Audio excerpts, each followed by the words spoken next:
आपण यूट्यूबवर MPSCची strategy series सुरू केली होती। त्यानंतर आपण रिव्हिजन सिरीज सुरू केलेली आहे। राज्यसेवा प्री आणि मेन्स, कंबाईनची प्री आणि मेन्स यासाठी विषयानुसार महत्त्वाच्या पॉइंटवर आपण रिव्हिजन सिरीज सुरू केलेली आहे। या व्हिडिओमध्ये आपण महाराष्ट्रातील नदी म्हणजेच नद्या हा टॉपिक घेतलेला आहे। तर नदी या टॉपिकवर रिव्हिजन करताना सर्वात अगोदर आपल्याला हा महाराष्ट्राचा नकाशा नेहमी असा काढायचा, कारण हा आयोगाचा PYQ आहे। महाराष्ट्राचा सर्वसाधारण आकार कसा आहे हा विचारून झालेला प्रश्न आहे, तर त्याचं उत्तर त्रिकोणाकृती होतं। म्हणून रिव्हिजन करताना नकाशा नेहमी असा काढायचा महाराष्ट्राचा। हा झाला महाराष्ट्र, आकार त्रिकोणाकृती।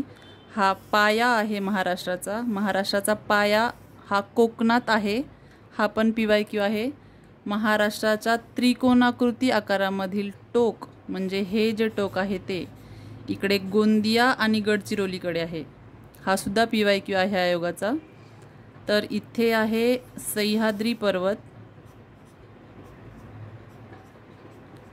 म्हणजे सह्याद्री पर्वत महाराष्ट्राच्या पश्चिमेकडे आहे। ही आहे पूर्व, ही आहे पश्चिम। सह्याद्री पर्वत हा महाराष्ट्राच्या पश्चिमेकडे आहे आणि कोकणाच्या पूर्वेकडे आहे, हा पण PYQ आहे। तर महाराष्ट्रातील नद्या शक्यतो इथे उगम पावतात या डोंगरावर आणि इकडे वाहून जातात, म्हणजे ह्या झाल्या पूर्व वाहिनी, ह्या झाल्या इकडे जाणाऱ्या झाल्या पश्चिम वाहिनी। तर ह्या आहेत कोकणातील नद्या। हे आपण नदी आणि खाडी या टॉपिकच्या रिव्हिजनमध्ये पाहिलेलं आहे। तर इथे खाड्या निर्माण करतात नद्या समुद्राला मिळताना, तर ह्या पश्चिम वाहिनी नद्या म्हणजे कोकणातील नद्या झाल्या। आणि सह्याद्रीमध्ये उगम पावणाऱ्या आणि इकडे वाहणाऱ्या म्हणजे पूर्वेकडे वाहणाऱ्या नद्या आपण या टॉपिकमध्ये म्हणजे या व्हिडिओमध्ये पाहणार आहोत। महाराष्ट्रातील नद्यांचा अभ्यास करताना किंवा महाराष्ट्रातील नद्यांवर रिव्हिजन करताना राज्यसेवेसाठी असो किंवा कंबाईनसाठी असो, अभ्यासाची सुरुवात करताना किंवा रिव्हिजन करताना हे टॉपिक आपण आधी निवडून घेतले पाहिजेत। म्हणजे कोणते कोणते टॉपिक महत्त्वाचे आहेत नद्यांचा अभ्यास करताना। हे टॉपिक कशावरून काढलेले आहेत, तर आयोगाचे इथून मागे झालेले 10 वर्षाचे प्रिव्हियस इयर क्वेश्चन्स म्हणजे आयोगाने विचारलेल्या प्रश्नांवरून हे 7 टॉपिक काढलेले आहेत। नदी या टॉपिकचा अभ्यास करताना किंवा रिव्हिजन करताना हे 7 टॉपिक आपण व्यवस्थित रिव्हिजन केले पाहिजेत। हे आयोगाच्या प्रश्नपत्रिकांच्या विश्लेषणावरून काढलेले 7 टॉपिक आहेत। तर नद्यांचा अभ्यास करताना नद्यांची दिशा आणि उगम हे सर्वात आधी आपल्याला पाठ झालं पाहिजे। त्यानंतर त्यांचा लांबीनुसार क्रम, त्यानंतर क्षेत्रफळानुसार क्रम, उत्तर दक्षिण क्रम म्हणजे उत्तरेकडून दक्षिणेकडे जाताना कोणत्या कोणत्या नद्या क्रमनुसार किंवा क्रम वाईज लागतात। त्यानंतर 5वा टॉपिक आहे उपनद्या, यांच्यावर सुद्धा प्रश्न येतो। महाराष्ट्रातील महत्त्वाच्या नद्यांच्या उपनद्या याच्यावर सुद्धा प्रश्न विचारला जातो। पूर्व परीक्षेसाठी मुख्य परीक्षेसाठी दोन्हीसाठी हे 7 टॉपिक इम्पॉर्टंट आहेत। त्यानंतर महत्त्वाचे शहर म्हणजे कोणते महत्त्वाचे शहर कोणत्या नदीवर आहे, आणि 7 नंबरला आहे धरणे, कोणत्या नदीवर कोणतं धरण आहे, मग त्या धरणाचं नाव काय आहे किंवा ते धरण कोणत्या जिल्ह्यात आहे। हे 7 टॉपिक नद्यांचा अभ्यास करताना किंवा रिव्हिजन करताना हे 7 टॉपिक अत्यंत महत्त्वाचे आहेत आणि हे आपण या व्हिडिओमध्ये पाहणार आहोत। महाराष्ट्रातील नदी आणि पर्वताचं हे बेसिक स्ट्रक्चर आहे किंवा महत्त्वाचं स्ट्रक्चर आहे। राज्यसेवेचे मागच्या 5 किंवा 6 वर्षाचे जर आपण झालेले आयोगाचे विचारून झालेले प्रश्न राज्यसेवेचे भूगोलमध्ये जर हे प्रश्न आपण जर पाहिले, तर हा प्रश्न प्रत्येक प्रीला विचारला गेलेला आहे। कसं, नर्मदा आणि तापी कोणत्या पर्वतामुळे वेगळ्या झाल्या, किंवा कोणत्या 2 पर्वतामध्ये गोदावरी नदी आहे, किंवा हा पर्वताचा क्रम किंवा हा नदीचा क्रम जोड्या लावालाही विचारला जातो किंवा रिकाम्या जागेलाही विचारला जातो किंवा राज्यसेवेला 4 वाक्य दिलेले असतात. राज्यसेवेला 4 वाक्य दिलेले असतात, राज्यसेवेला 2 तास वेळ असतो. तेव्हा आपण हे डायरेक्ट नर्मदा, सातपुडा, तापी, सातमाळा, गोदावरी, हरिश्चंद्र असं जर आपलं पाठ असेल तर हे राज्यसेवेला आपण सोडू शकतो पाठ असेल तर. पण कंबाईनसाठी आपल्याला 1 तासामध्ये 100 प्रश्न सोडवायचे असतात. तेव्हा हे जे स्ट्रक्चर आहे यासाठी एखादी ट्रिक बनवून हे पाठ करायचं किंवा हे स्ट्रक्चर आहे तसं लक्षात ठेवायचं. हे राज्यसेवेसाठी, कंबाईनसाठी, पूर्व परीक्षेला आणि मुख्य परीक्षेसाठी सुद्धा हे स्ट्रक्चर खूप जास्त इम्पॉर्टंट आहे. तर हे नर्मदा, तापी, गोदावरी, भीमा, कृष्णा हा झाला नद्यांचा क्रम. नर्मदा, तापी, गोदावरी, भीमा, कृष्णा हा झाला नद्यांचा क्रम. उत्तरेकडून दक्षिणेकडे नद्यांचा क्रम आहे नर्मदा, तापी, गोदावरी, भीमा, कृष्णा. आणि उत्तरेकडून दक्षिणेकडे जर पर्वतांचा क्रम विचारला तर आहे नर्मदाच्या नंतरचा सातपुडा, सातमाळा, हरिश्चंद्र आणि शंभू महादेव. तर हे एकात एक घालून स्ट्रक्चर पण विचारलं जातं. तर ह्यासाठी जर ट्रिक आपल्याला तुमची स्वतःची ट्रिक असेल तर ती राहू द्या, आणि जर नसेल तर ही ट्रिक लक्षात ठेवा. न पुडा, ता माळा, गो चंद्र, भी शंभू आणि सगळ्यात खाली कृष्णा. महाराष्ट्रातील सर्वात वरची नदी क्रमानुसार विचारली तर ती आहे नर्मदा. महाराष्ट्रातील सर्वात खालची महत्त्वाची नदी किंवा सर्वात दक्षिणेकडील नदी विचारली तर ती आहे कृष्णा. तर आपण हा क्रम जर ट्रिकनुसार लक्षात ठेवायचं म्हटलं तर असं ठेवायचं न पुडा, ता माळा, गो चंद्र, भी शंभू आणि सगळ्यात खाली आहे कृष्णा. नदी आणि पर्वतांचं महाराष्ट्रातील हे जे स्ट्रक्चर आहे जे पूर्व परीक्षेला नेहमी विचारलं जातं, मुख्य परीक्षेला सुद्धा विचारलं जातं, त्याची ट्रिक ही लक्षात ठेवायची जर तुमची स्वतःची नसेल तर. न पुडा, ता माळा, गो चंद्र, भी शंभू. न पुडा, ता माळा, गो चंद्र, भी शंभू. यामध्ये न नर्मदा आहे, पुडा म्हणजे सातपुडा आहे, ता म्हणजे तापी आहे, माळा म्हणजे सातमाळा आहे. कारण की 7-7 असं कन्फ्युजन होऊ शकतं म्हणून पुडा आणि माळा असं घेतलं आहे ट्रिकमध्ये. गो हे गोदावरीचं आहे, चंद्र हे हरिश्चंद्रचं आहे, भी हे भीमा नदीचं आहे आणि शंभू हे शंभू महादेव. आणि कृष्णा सगळ्यात खाली आहे म्हणजे सगळ्यात दक्षिणेकडे आहे कृष्णा नदी महाराष्ट्रामध्ये. हे लक्षात ठेवायचं. यावरून ही ट्रिक आपली लक्षात राहील. न पुडा, ता माळा, गो चंद्र, भी शंभू. यामध्येच नेहमी विचारला जाणारा प्रश्न आहे या 2 नद्या, वरच्या ज्या 2 नद्या आहेत नर्मदा आणि तापी, या पश्चिम वाहिनी आहेत. हे लक्षात ठेवायचं. पश्चिम वाहिनी म्हणजे कोकणाकडे जातात. या नर्मदा, तापी या 2च पश्चिम वाहिनी आहेत या नद्यांमध्ये. या खालच्या 3 नद्या गोदावरी, भीमा, कृष्णा या पूर्व वाहिनी आहेत. हा पण प्रश्न नेहमी विचारला जातो. नर्मदा आणि तापी या पश्चिम वाहिनी आहेत इकडे जाणाऱ्या, आणि गोदावरी, भीमा, कृष्णा या पूर्व वाहिनी आहेत म्हणजे इकडे जातात. या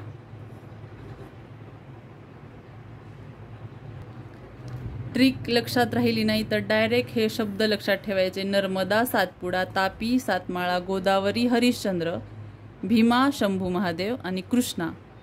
आणि असं डायरेक्ट शब्द लक्षात राहत नसेल तर ट्रिक लक्षात ठेवायची. न पुडा, ता माळा, गो चंद्र, भी शंभू आणि कृष्णा सर्वात खाली आहे हे लक्षात ठेवायचं म्हणजे सर्वात दक्षिणेकडे आहे कृष्णा. त्यानंतर आपण पाहणार आहोत महाराष्ट्रातील ज्या महत्त्वाच्या नद्या आहेत त्यांचं उगम स्थान पाहणार आहोत. याच्यावर जोड्या लावायला प्रश्न विचारला जातो किंवा राज्यसेवेसाठी 2 वाक्य दिलेली असतात, कधी 4ही दिली जातात. तर उगम स्थाने लक्षात ठेवायची, हे स्थान पण लक्षात ठेवायचं आणि हे जिल्हे किंवा ठिकाण किंवा हे राज्य पण लक्षात ठेवायचे. कारण ह्या 3 नद्या तापी, नर्मदा, वर्धा या मध्य प्रदेशमध्ये उगम पावलेल्या आहेत म्हणून यांच्यावरही प्रश्न विचारला जातो. हा नर्मदा अमरकंटक हा प्रश्न खूप वेळा विचारून झालेला आहे म्हणून उगम स्थानेही महत्त्वाची आहेत. तर गोदावरी त्र्यंबकेश्वर, भीमा भीमाशंकर, कृष्णा महाबळेश्वर, तापी बैतूल, नर्मदा अमरकंटक, वर्धा सातपुडा, वैनगंगा सिवनी, उल्हास खंडाळा. उल्हास का घेतलंय? उल्हास ही कोकणातील नदी आहे. मग यामध्ये का घेतलंय? कारण कोकणातील ती सर्वात मोठी नदी आहे म्हणून, आणि हा विचारून झालेला प्रश्न आहे म्हणून. तर गोदावरी त्र्यंबकेश्वर, भीमा भीमाशंकर, कृष्णा महाबळेश्वर, तापी बैतूल, नर्मदा अमरकंटक, वर्धा सातपुडा, वैनगंगा सिवनी, उल्हास खंडाळा. हे वर्धा आणि वैनगंगा का घेतलेत? कारण ह्या विदर्भातील महत्त्वाच्या 2 नद्या आहेत मोठ्या, आणि हे पण विचारलेले आहेत प्रश्न. तर कधी कधी स्थान न विचारता जिल्हा विचारला जातो किंवा राज्य विचारलं जातं, म्हणून हे सुद्धा लक्षात ठेवायचे. गोदावरी नाशिक, भीमा पुणे हे उगमस्थान आहेत, उगमाचे जिल्हे आहेत. गोदावरी नाशिक, भीमा पुणे, कृष्णा सातारा, तापी मध्य प्रदेश, नर्मदा मध्य प्रदेश, वर्धा मध्य प्रदेश. हे तिन्ही लक्षात ठेवायचे. यांचा उगम महाराष्ट्रामध्ये नाही. तापी मध्य प्रदेश, नर्मदा मध्य प्रदेश, वर्धा मध्य प्रदेश. वैनगंगा आहे सातपुडा, उल्हास आहे सह्याद्री पर्वत. गोदावरी म्हटलं तर त्र्यंबकेश्वर नाशिक, भीमा भीमाशंकर पुणे, कृष्णा महाबळेश्वर सातारा, तापी बैतूल मध्य प्रदेश, नर्मदा अमरकंटक मध्य प्रदेश, वर्धा सातपुडा मध्य प्रदेश, वैनगंगा सिवनी सातपुडा, उल्हास खंडाळा सह्याद्री पर्वत.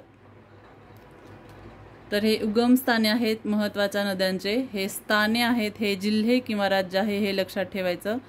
तापी आणि नर्मदा ह्या ज्या पश्चिम वाहिनी नद्या आहेत महाराष्ट्रातल्या 2 महत्त्वाच्या मोठ्या नद्यांमध्ये, तापी आणि नर्मदा ज्या 2 पश्चिम वाहिनी नद्या आहेत, त्यांचा उगम महाराष्ट्रात होत नाही. म्हणजे कुठे झालेला आहे? मध्य प्रदेशमध्ये. तर नद्यांचा अभ्यास करताना लांबीनुसार क्रम आणि क्षेत्रफळानुसार क्रम आपल्याला माहीत पाहिजे. तर लांबीनुसार कोणता क्रम आहे? गोदावरी, पैनगंगा, वर्धा, भीमा, वैनगंगा, कृष्णा, तापी, नर्मदा. लांबीनुसार नर्मदा सगळ्यात शेवटी येते, तिची लांबी फक्त 54 एवढी आहे. हा खूप वेळा विचारून झालेला प्रश्न आहे. नर्मदा 54. लांबीनुसार आधी क्रम लक्षात ठेवायचा. गोदावरी, पैनगंगा, वर्धा, भीमा, वैनगंगा, कृष्णा, तापी, नर्मदा. जर आपण मोठ्या नद्या लांबीनुसार पाहिल्या म्हणजे गोदावरी, भीमा, कृष्णा, तापी असा त्यांचा क्रम आहे. गोदावरी, भीमा, कृष्णा, तापी. गोदावरी, भीमा, कृष्णा, तापी. लांबीनुसार क्रम.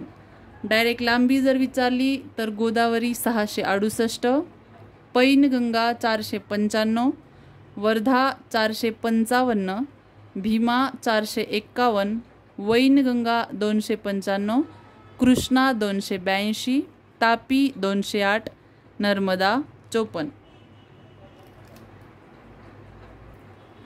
याच्यावर एकदा विचारलेला प्रश्न होता की वैनगंगा ही नदी पैनगंगा नदीपेक्षा मोठी आहे लांबीनुसार, तर ते वाक्य चुकीचं होतं. पैनगंगा ही मोठी वैनगंगा नदीपेक्षा मोठी आहे. पैनगंगा आहे 495, पैनगंगा 495 आहे आणि वैनगंगा 295 आहे. लांबीनुसार हा महाराष्ट्रातल्या नद्यांच्या लांबीनुसार क्रम आहे. म्हणजे कृष्णा जसं की इथे भीमेच्या पेक्षा कृष्णेची लांबी कमी आहे. कुठे आहे? पण महाराष्ट्रामध्ये. भारतातील नद्यांचा अभ्यास करताना हा क्रम नाही आहे. हा महाराष्ट्रातील नद्यांचा लांबीनुसार क्रम आहे. कोणता? गोदावरी, भीमा, कृष्णा, तापी. जर सगळ्याच नद्या दिल्या क्रमानुसार तर गोदावरी, पैनगंगा, वर्धा, भीमा, वैनगंगा, कृष्णा, तापी, नर्मदा हा क्रम लक्षात ठेवायचा. आता पाहूयात क्षेत्रफळानुसार क्रम. तर हा आहे गोदावरी, भीमा, वर्धा, वैनगंगा, तापी, कृष्णा, नर्मदा. क्षेत्रफळानुसार क्रम आहे गोदावरी, भीमा, वर्धा, वैनगंगा, तापी, कृष्णा, नर्मदा. जर मोठ्या नद्या पाहिल्या तर गोदावरी, भीमा, तापी आणि कृष्णा असा क्रम आहे. लांबीनुसार जेव्हा आपण पाहिलं होतं तेव्हा क्रम होता गोदावरी, भीमा, कृष्णा, तापी. गोदावरी, भीमा, कृष्णा, तापी हा लांबीनुसार क्रम होता. क्षेत्रफळानुसार मोठ्या नद्यांचा क्रम आहे गोदावरी, भीमा, तापी आणि कृष्णा. आधी तापी आहे, नंतर कृष्णा आहे. क्षेत्रफळानुसार गोदावरी, भीमा, तापी, कृष्णा असं आहे. आणि लांबीनुसार पाहिलं तर गोदावरी, भीमा, कृष्णा, तापी. गोदावरी, भीमा, कृष्णा, तापी हे लांबीनुसार आहे. आणि क्षेत्रफळानुसार गोदावरी, भीमा, तापी, कृष्णा. गोदावरी, भीमा, तापी, कृष्णा हा क्षेत्रफळानुसार आहे.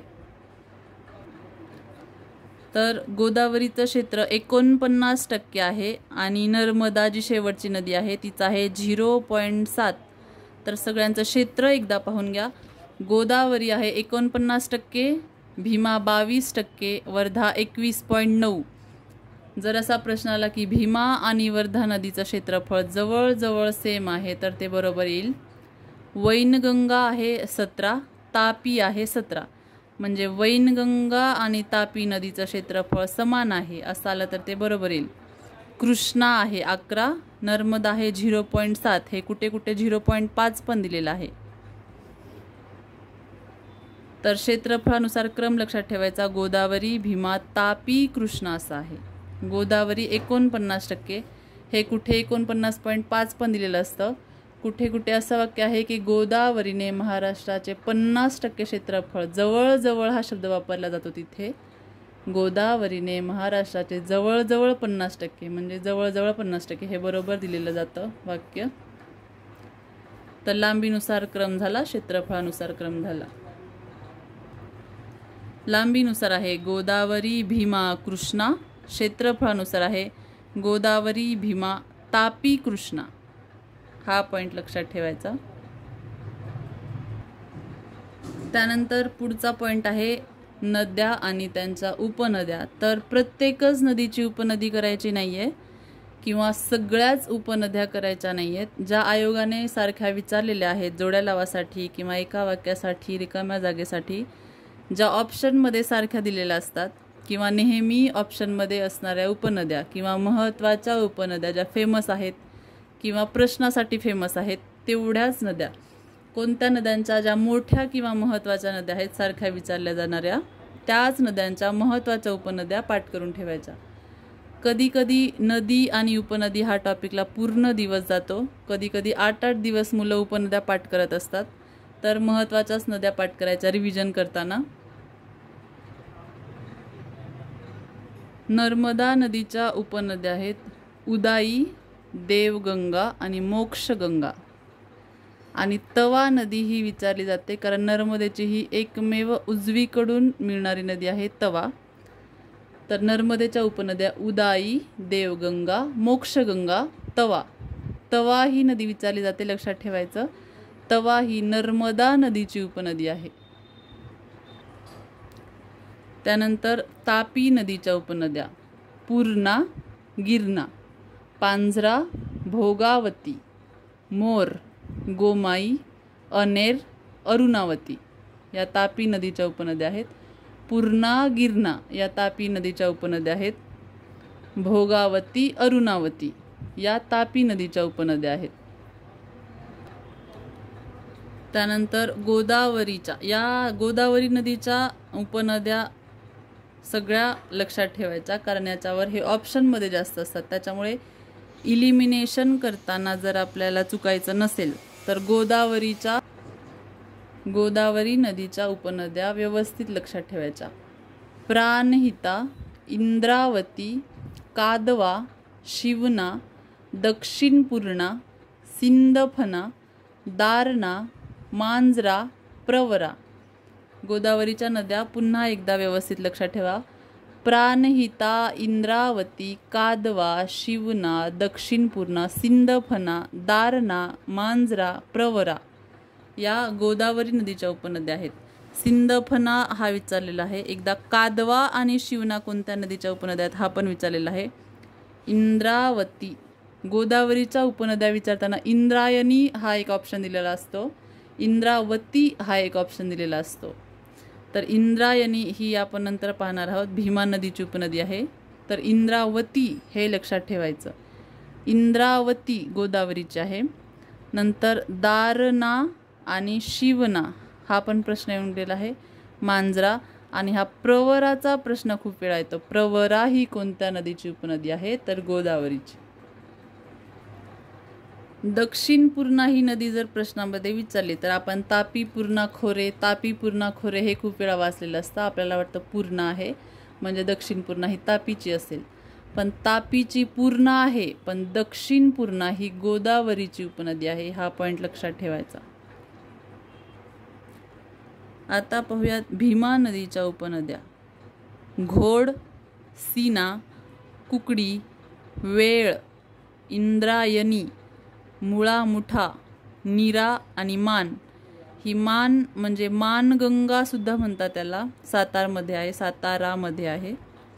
तर भीमा नदीच्या उपनद्या घोड, सीना, कुकडी, वेळ, इंद्रायणी, मुळा मुठा, नीरा आणि मान किंवा मानगंगा या भीमा नदीच्या उपनद्या आहेत. महत्त्वाच्या आहेत घोड आणि सीना.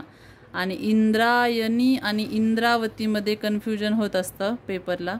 तर इंद्रावती म्हटलं तर गोदावरी, इंद्रायणी म्हटलं तर भीमा. समजलं? भीमा नदीच्या उपनद्या घोड, सीना, कुकडी, वेळ, इंद्रायणी, मुळा मुठा, नीरा, मान. आता पाहूयात कृष्णा नदीच्या उपनद्या. भीमा, येरळा, कोयना, वेण्णा, वारणा, पंचगंगा, दूधगंगा, वेदगंगा, हिरण्यकशी आणि घटप्रभा.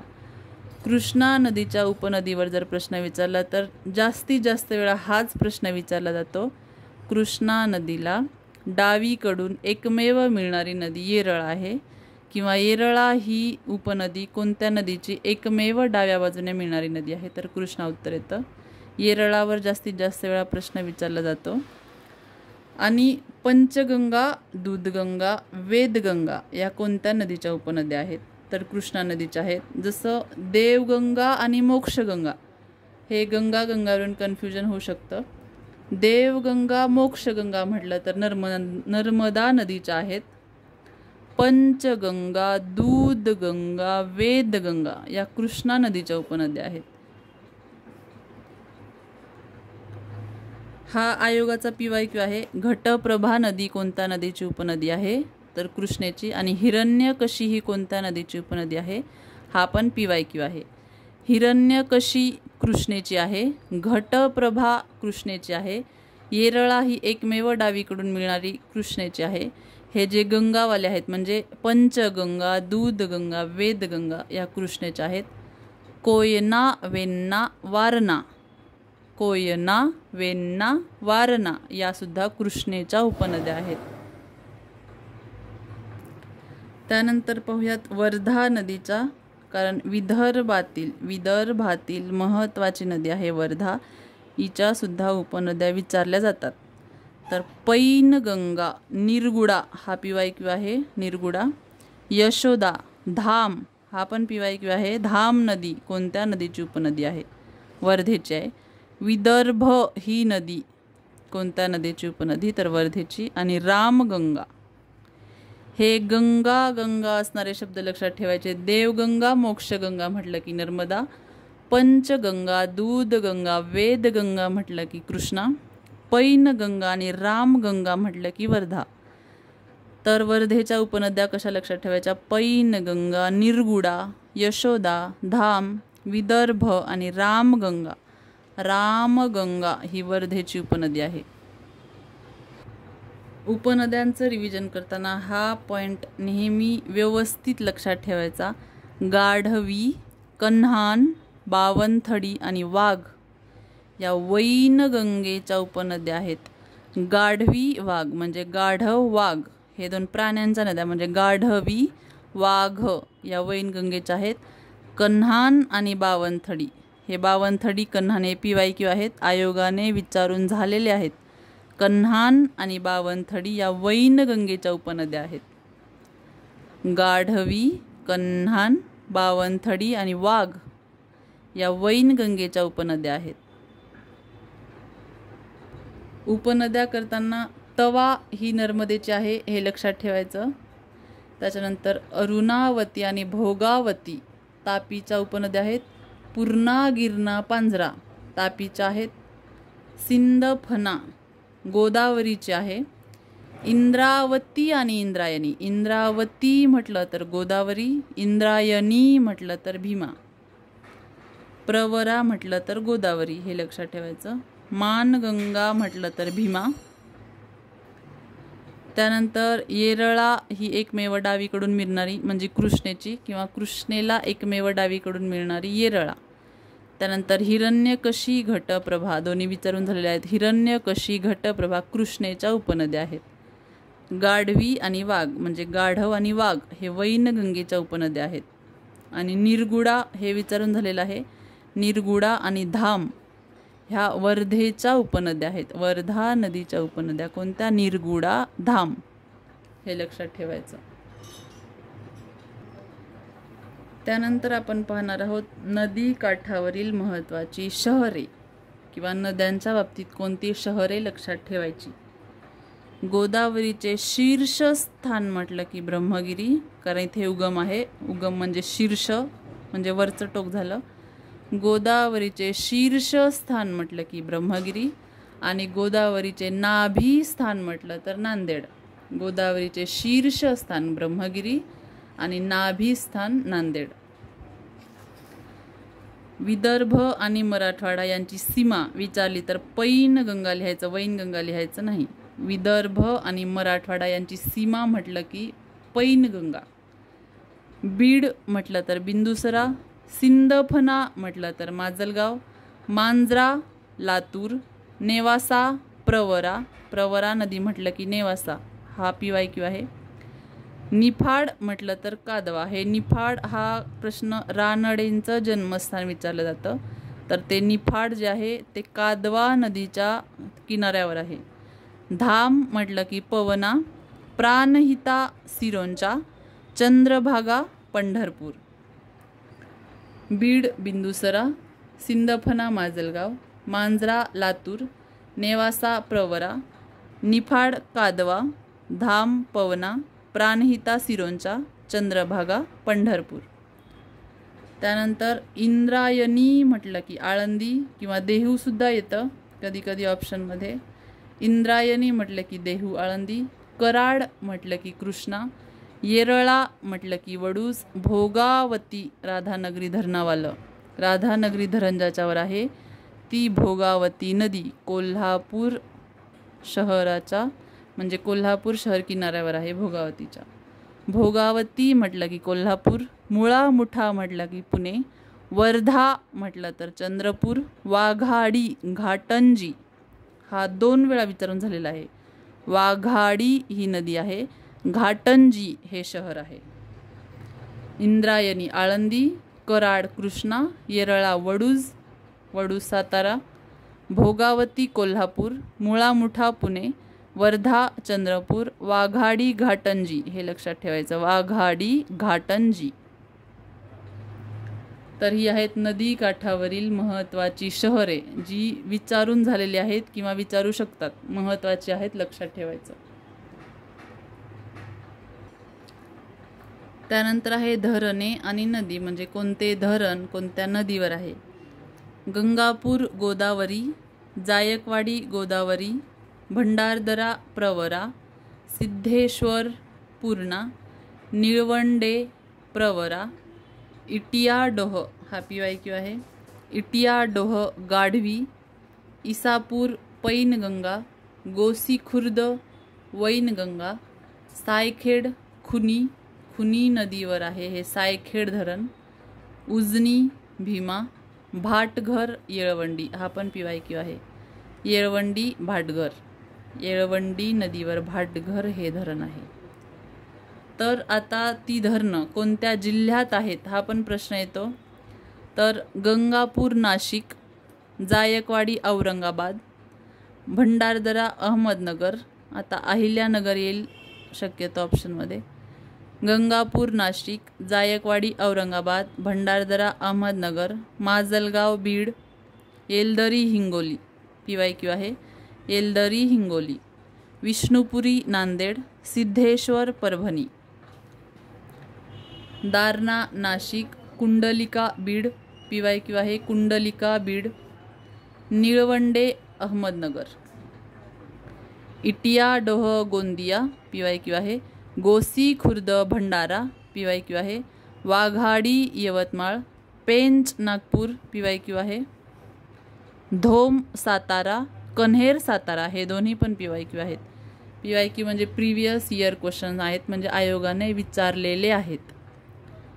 गंगापूर नाशिक, जायकवाडी औरंगाबाद, भंडारदरा अहमदनगर, माजलगाव बीड, येलदरी हिंगोली, विष्णुपुरी नांदेड, सिद्धेश्वर परभणी, दारणा नाशिक, कुंडलिका बीड, निळवंडे अहमदनगर, इटियाडोह गोंदिया, गोसी खुर्द भंडारा. हा खूप वेळा म्हणजे 5 ते 6 वेळा विचारलेला आहे. जोड्या लावामध्ये पण, रिकाम्या जागामध्ये पण, 4 वाक्यामध्ये पण. गोसी खुर्द भंडारा, वाघाडी यवतमाळ, पेंच नागपूर, धोम सातारा, कन्हेर सातारा. तर हे धरणे आणि जिल्हे आहेत. हे कोणते धरण कोणत्या नदीवर आहे हे आपण पाहिलं होतं. आता पाहणार आहोत आपण जलाशयांची नावे. धरणांची किंवा जलाशयांची कोणती नावे आहेत त्याच्यावर जोड्या लावायला विचारला जातो. 4 वाक्य पण दिलेली असतात, कधी कधी 2 वाक्य दिलेली असतात. त्याच्यामध्ये ही 2 खूप जास्त वेळा विचारलेली आहेत. कोयना शिवसागर, जायकवाडी नाथसागर. हे 2 लक्षात ठेवायची. हे आपण शेवटी पाहूयात. उजनी धरण किंवा जलाशय. उजनी म्हटलं की यशवंत सागर, उजनी यशवंत सागर, जायकवाडी नाथसागर, पानशेत तानाजी सागर, वैतरणा मोडक सागर. हा पण 2-3 वेळा 3 वेळा विचारलेला आहे. वैतरणा मोडक सागर, भाटघर येसाजी कंक किंवा भाटघरलाच लॉईड धरण असे म्हणतात असं वाक्य येतं. किंवा लॉईड धरणचं नाव काय किंवा येसाजी कंक. भाटघर म्हणजेच लॉईड धरण, त्याला म्हणतात येसाजी कंक.